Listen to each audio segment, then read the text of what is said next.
Fernando, Babo Kabalen, kumusta kayo po? My name is Louis. My name is Mark Nanan of Pampanga, where we discover great places for you to check out. For this vlog guys, nandito po tayo ngayon sa Ponduan, San Jose, San Fernando, Pampanga. And we were invited for the opening of GJ's Roasted Chicken. So if you remember guys, So this is their 4th branch ng kanilang store na makita dito sa San Fernando. so if you remember guys, we were able to feature yung kanilang Mexico branch.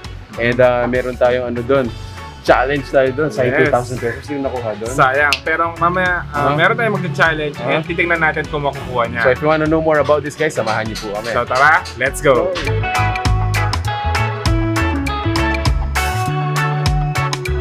And guys, so if you recall dun sa unang video natin sa kanila, same as here, available po yung mga roasted chicken, mga sizzling sisig, meron din tayong mga fried chicken, as well as inasal. Additionally, meron pa sila mga iba't ibang ino-offer na dishes ngayon like tokwat baboy, mga grilled pusit, pork barbecue, inihaw na isda.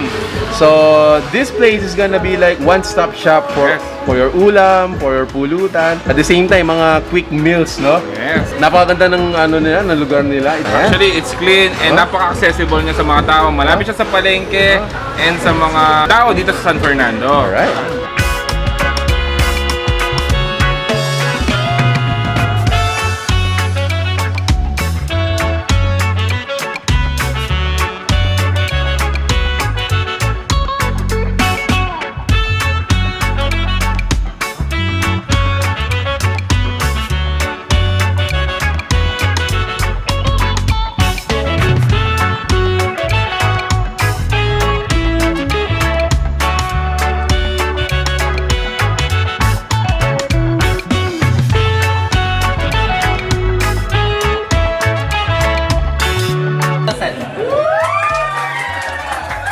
So congratulations GJ's Roasted Chicken for another branch.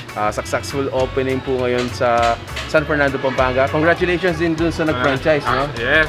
GJ's Food Corner dito sa may Ponduan. Ang pinaka-landmark dito is yung malapit siya sa palengke and yung AXA building. There you go guys. If you're interested to partner with them via franchising, they are still open po yung partnership terms nila, meaning wala pong franchise fee yan. They still have 6 slots as of recording this vlog po. Ayun, so there you have it guys. If you like this video, please give it a thumbs up, share it with your friends, and see you on the next one. So that's it. Thank you for watching We're in Pampanga. Until our next discovery. Peace out. Bye guys.